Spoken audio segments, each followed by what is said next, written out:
Welcome to the Scottsdale Vibes Podcast. I'm your host, Alicia Haygood. We are joined today by CEO of the McDowell Sonoran Conservancy, Angy Shearer, to talk about protecting the preserve, building community through stewardship, and why the Sonoran Desert really is the heartbeat of Scottsdale. But first, let's check in with our sponsor, Sean Shackleton of the Shackleton Group. Buying and selling a home can be frustrating and stressful, but Sean Shackleton with the Shackleton Group is here to change that. With 26 years of expertise and a true understanding of today's market, Sean works tirelessly to get you the home you deserve. She really has her finger on the pulse of the different Scottsdale neighborhoods and knows the community well. Don't settle for less and get stuck in confusion. Reach out to Sean at 480-734-7277 or visit theshackletongroup.com and make your next move a winning one.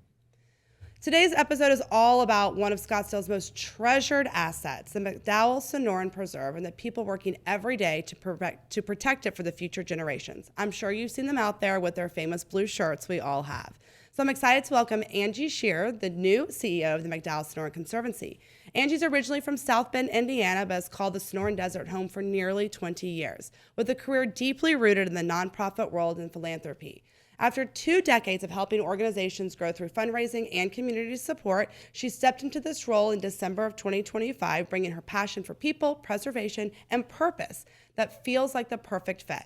So working alongside the City of Scottsdale, the Conservancy helps really steward more than 30,500 acres of preserved land, the largest in the nation. And that's really 1/3 of the entire city. So when you're complaining about no housing, remember there's a reason, and we're not going to change that, hopefully. We maintain over 225 miles of trails. I guarantee my husband has run all of them, used by hundreds and thousands of residents each year. We've heard about it from other guests, and that's what really brings tourists in for all these events that we have during Scottsdale season. So today we're going to talk about how the Conservancy began, why science and stewardship matter, and how every one of us can really play a role in protecting our famous treasured desert. So welcome. I feel like I just said so much. I'll still have questions for you, believe it or not. And congratulations on the new job. We're a few months in, but it sounds like this is really for you. Before we begin, are you an Indiana fan? Should I say congrats? Oh, my God. Okay. Yes. Well, congrats on the big win. Absolutely. Putting Indiana on the map for something, I feel like. Go Hoosiers. I'm so proud. I'm so proud. Yes, we were all rooting for them. And yes, everybody in my hometown of South Bend, Indiana, all my classmates, we are all celebrating. I bet. Listen, but before we get off, I'm an Ole Miss fan, so the fact that we made it this far, the same, right? Like, no one believes in it or who. So I'm with you. Congratulations on the win. But let's talk about this, the Sonoran Preserve and how it partners with the City of Scottsdale, because it really is an intertwined thing that makes the city so beautiful. Absolutely. We wouldn't be here without them, right? Like it's interconnected. We work together seamlessly. I actually see them on a regular basis. So the City of Scottsdale and the people really own the land, and we go in and do the services. So we make sure that the wildlife, the plants, everything is thriving, because that's how you know that the land is good, right? So that we have scientists on our staff that go in and we sit there and we do experiments. You're so excited about this. I love it. Yes. And then we have a team of stewards, which is our volunteers. There's 200 of them in the citizen science program that work with our scientists and the city to do these to make sure that the preserve is healthy. And is it right now? Absolutely it is. Yes. Talk about what you've seen in the past. I know you're kind of new, but you've been here long enough that we've had some worries or some things that weren't maybe a healthy preserve time. Yeah. So, we always have to watch out for drought, fires, like those are your big ones, but it's also the animal populations. Okay. And then a few years back, like the swallows, like they were suffering. So like what is going on? So we'll run experiments around there and research around there to see what it is and how we can help. Our biggest, enemy, honestly, is the invasive plants, because that's what spreads like crazy. And then when it's dry over the summer, that's where your wildfires will come in. Yeah. And it, they dry out, and that's what makes them accelerate. It's like putting gas on the fire, and that's what makes them spread so rapidly. Not fun. Yeah. Let's talk a little bit about you. What brought you into this role after everything you've done for the community and been here for so many decades? What was appealing to you to become the new CEO? It's interesting. This is my first CEO role, actually. Oh. So I've worked my way up. So I've been a vice president, an associate vice president, a director. So that's really, it was an honor. They reached out to me and asked me to apply for this role. And so, of course, I had to.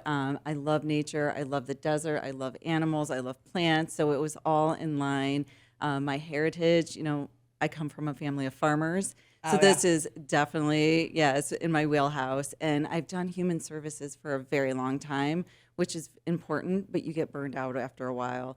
And so I just wanted to be surrounded by something beautiful. And what's more beautiful than the preserve? The preserve is it, if I may be mistaken, is it the largest in the nation? Yeah, Okay. the largest urban preserve in the nation. Which is crazy to me. Yes. Talk about how that puts Scottsdale on the map, and talk about why it's so important that we saved 1/3 of Scottsdale for this conservancy. Yeah, I mean, it would be all housing developments, right? Oh, yeah, for sure. Yeah, so, and you can see it when you're out there. When you're hiking, you can see exactly where that line is because you see all the houses around there.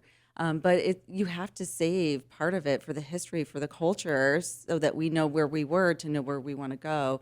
But this is for our future generations. Like, they want to be able to go out and hike and understand what was here before we were, before all these developments and housing and restaurants. This is what the land looked like. These are the animals that were here. So this is our history, and that's why it's so important. I love your enthusiasm. Like, everything, you just have a constant smile. You love it. You can tell the passion's behind it. What are some things that we can do? You talk about the stewardship program. There's 200, how many stewards? So the 200 are just in the citizen science program. That's crazy. Yes. That's amazing. Yeah. So talk about the stewardship program and the different divisions, I guess you could say, or programs that you could be involved in. Yeah. So the McDowell Sonoran Conservancy has 8 different programs that the stewards can be involved in. And the stewards they're machines, right? They're all volunteers. A lot of them are retired. They take this very seriously. So you can do anything from doing construction and maintenance on the trails, trailhead ambassadors, so that you're welcoming everybody to the trails. You're helping them pick out whatever, hike they want to do that day. We do guided hike and bike. So if you're not comfortable or you have a very bad sense of direction, like I do, which is so bad. Follow the blue dot, and sometimes I won't even do that. It's fine. Right. So you can go on a guided hike, and so you can just enjoy it and go with your friends. It's free. You just sign up. You go to our website. You see what the topic is, and you can just enjoy and have somebody else take you through the preserve, depending on if you want to go in the north or south. We offer them everywhere. So you can go on a hike. You can go on a bike as well. Yeah. Those are guided as well, so those are fun. We have community education. You can go to a lecture. So all of these are put on by volunteers. Crazy. They organize it themselves. They teach each other. They know the history because they've looked it up. They've studied it. And then the citizen science is its own animal. Like, the research they do, you have to take a test and pass it in order to, go into that. I love just seeing them. I don't need it. That's fine. Yeah. And I'm going through the badge. It's called badging. I'm Okay. going through the badging process right now myself because I started mid-December, and I was like, I'm going to be an official steward. I have cannot to be a CEO and not be a I'm steward. with you. Yeah. So this morning I was actually going through one of the trainings, and it's desert safety. They teach you CPR. They teach you what to do in case, because heat exposure is very huge. Yeah, it's a relevant topic. So if somebody passes out, what do you do? When do you call the police or the fire department? Like, if somebody gets hurt, what do you do? So it's a very thorough training, and people feel so empowered after doing and going through all of these different things to then get out there and help take care of our visitors, our tourists, our locals. Yeah. Yeah. It's Scottsdale season right now, so it's super busy. I'm sure that the trails are even busier than normal. Talk about how you protect the tourists, because let's be honest, they're the ones that are showing up with a water bottle of 12 ounces trying to go on a 5-mile hike, with a hangover, thinking that they're going to make it, not realizing what the desert truly is, kind of thing. Yes. Oh my God, that's so hilarious. So that's what our trailhead ambassadors are there for. So they work in shifts. You'll see them out there in their blue shirts. They'll ask you, what are you thinking? How long of a hike are you thinking? They'll notice, kind of your demeanor. Yeah. If they need to keep an eye on you, they'll kind of clock it. If you're not coming back in a regular time, we know. You are keeping an eye on everything in that sense, yeah. Pretty much. And then they'll ask, do you have enough water? Do you have sunscreen? We try to get them prepared. Yeah. So they know what they're getting into. So right now, luckily, the weather's more mild. As it gets hotter, we get more concerned. If we think somebody's, not prepared and it's going to be a hot one, we will offer them water. Like, that's what we're there for. What are some of your most popular 250 miles of trails. What are some of your popular trailheads? So I would say Gateway is the most popular. Okay. I think it's because it's more centrally located Yeah. and it's got a huge variety. But it just depends on what you're into. So if you want a really tough hike and you're like fitness and I want to get my heart rate up, Sunrise and Tom's Thumb is your way. But right now it's wildflower season. Oh. Because of the rains and the heat, they are out early. They are beautiful. Granite Mountain right now, the Loop, gorgeous. Okay. Marcus Landslide, gorgeous. So if you're And in the little less known ones, they're less busy to get there for us locals. Yes. So Okay. it just depends on what you're looking for. But those are the two right now. Do you have a favorite? Mine is Granite Mountain. Okay. Say it proudly. I love it. Yes. We talked about the stewardship. It really is a community effort to put this on. More volunteers than paid people make sure this conservancy stays as beautiful and what it is. So it says the philanthropy is essential to protecting the preserve. So how can we as a community continue to make sure that we have this in our backyard? Absolutely. I mean, not only can you enjoy it, but you can support it. We have a membership. We'd love for everybody to join it. We can't do this for free. Like, it takes a lot of training, the shirts, like everything. The city supports us as well, but it only goes up to a certain point. Right. And then 90% of our fundraising is individuals. And in fact, a lot of our stewards are actually major donors to us. So, the people who are working and volunteering their time also financially support us, but we don't want to just rely on them. If you love what, Scottsdale has to offer, you love the preserve, like, we welcome you to join us as a member.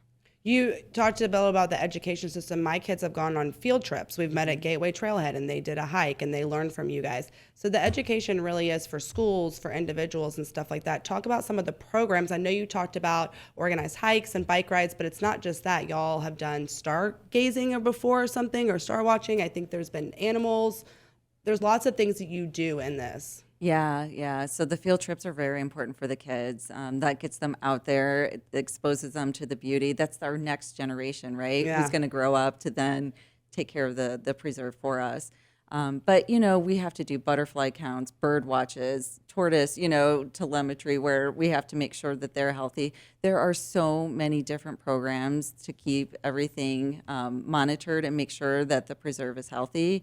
So these are all programs that continue for years and years and years. Like, these are not just One-offs. Yeah. Like, we now have 10 years of baseline data on the preserve. That's great. Yes, and that's what you need to know in order to see those changes. So now that we have that baseline, we are so excited. Our scientists are so excited. So now we know, like, okay, if something is changing, let's go back and look at the last 10 years so that we can see what is the new factor that's in the environment that is causing this change. Seeing a pattern or something like that. Absolutely. So what are you seeing right now when it comes to some of the challenges? Is it climate change? Is it the stress? Is it increased usage because we are, the tourism season's building up so much? Yeah, so climate change obviously is huge, and there's not a whole lot we can do about that except keep an eye on it, and that's what's really affecting our swallows. Okay. But it is human. Like, human interaction is the thing we can control. So staying on the trails is really important. Like, when you go off the trails, you don't understand. You're crushing the biocrust, which is what makes it really healthy, which is what the plants need to survive. So when you're trudging out there, you're crushing what they need to be healthy. So that's one of the things. Picking up after your animals, making sure your dogs are on leashes. All of those just really simple things are the things that, you just have to be mindful of. Stay on the trails, I know. Yes. What excites you most about the future for this? I mean, there's so many. Besides the 10-year data that we get to build off of now. I know. There's so many opportunities, right? Just growing our relationship with the city and seeing where we're going to go on the next step. So the scientists have kind of identified some new things that we can do called super plots to really like take our data to the next level. Just explain that. So that's where you go in and you kind of put plots throughout the preserve and really look at the data at a different level. And so we're just like, okay, let's see what the reptiles are doing, because we haven't studied those yet. Okay. Like, so there's different things we can look at to then elevate our data, which is really exciting. So that's one of the things we're looking at. So the future is endless for us. Like, there's so many opportunities. And then for us, like, how can we enhance visitor experience and safety? Like, different ways of looking at that as well. Because, it's growing. We're more popular and people change. We want to get more kids out there. What does that look like? Mm-hmm. So there's all kinds of education opportunities that we want to look at. So the sky is the limit at this point. Yeah. I'm curious, do y'all track animals? Like, do y'all tag them and track them in that sense in any way? So we do a lot of monitoring. Okay. So we have a 60 y'all have cameras out in the 60 wildlife cameras. Okay. Yeah. And so we have a whole team of stewards that help us log all of those. And so that's one of the ways we see how they move through the preserve. Yeah. Because that's one of the things you have to keep an eye on. If the animals are moving through the preserve, they're healthy. If they can't move through the preserve, that's not good for the population. Okay. Because that's one of the things they need. Yeah. So that's one of those things where they're like going to do a feasibility study because they're going to widen Rio Verde Road. Okay. From 2 lanes to 4 lanes, which means it's more dangerous for the animals to cross. Mm-hmm. So what does that look like? So you have to collect data around it and then see where's the best place to then, if we're going to do a bridge or something like that in the future, where would you put it? What does that look like? All the things. And that's, of course, we would partner with the city. Yeah, you have to. Mm-hmm. I love that. For someone who wants to get involved, we talked about being a member, being a steward, making donations, getting involved. What are your biggest needs right now? Right now, we're about to do the Tour to Scottsdale, which is our bike race, which we're so excited about. So that'll be March 28th. So right now, if you're into it, we are still looking for volunteers for that. Okay. It takes, if you can believe it, 200 volunteers to run that. Yeah, so we have 150 signed up, so we're still looking for 50. Okay. Also, we're still signing up riders, so if you're athletic and you're into bike riding, we ask you to join us. I love it. Yeah, so those are our needs right now. Okay. Otherwise, unrestricted funds. You can't, do your services if you can't pay the staff. And you can't buy the supplies. And yes. We'll go get involved. Before we leave, I have my favorite question for everyone. What is your favorite Scottsdale vibe? Oh. And it cannot be the Conservancy because that is your job and you love it and we all know that. So something else outside of that. I have to say I am a foodie and I do enjoy all the restaurants here. So do you have a favorite? I do. It's Buck and Ryder. Okay. Absolutely. Yeah, that's great. Yes. Great atmosphere, great vibe, great food, great happy hour, by the way, too. Absolutely. I was just there last night. See? I love it. Well, thank you, Angy, so much for what you do. I am a huge user of the trails. My husband, like I said, he's an ultra runner, so he's always on the trails, using them everywhere and anywhere. It really is amazing that we have this in our backyard, and we're so lucky, and I take advantage of it, so I encourage everyone else to as well. But before we learn about other things that are going on, let's talk about Jeremy Mueller, our favorite State Farm agent. Life in Arizona moves fast, and getting stressed about insurance coverage is the last thing you need. So give Jeremy Mueller Insurance a call. With over 25 years of serving Scottsdale in 3 local offices, Jeremy and his team know the area and have the know-how to help you with home, auto, life, and business insurance. Get that solid support and great service you deserve with Jeremy Mueller Insurance. You can get in touch with them at jeremymueller.com or call 480-515-5223. Well, there's lots of things happening right now in Scottsdale. Don't forget the Scottsdale ArtWalk happens every Thursday, where you can explore galleries in the art district. They're open late. It's really fun. You have the Old Town Farmers Market happening on Saturdays with fresh produce, local goods at the Scottsdale Civic Center. And, of course, the Scottsdale Museum of Contemporary Art always has exhibits going on in Old Town, so check that out. You can find more at experiencescottsdale.com for all of their events. And, of course, just go outside and explore what's in the trails in your backyard at the Conservancy. You can go on their website, which we have in the description of this episode, to find out at events and trails that Angy was talking about, the hikes that you can go and enjoy other people. So lots to do. Have a wonderful week, Scottsdale. Keep vibing, and I'll see you around town.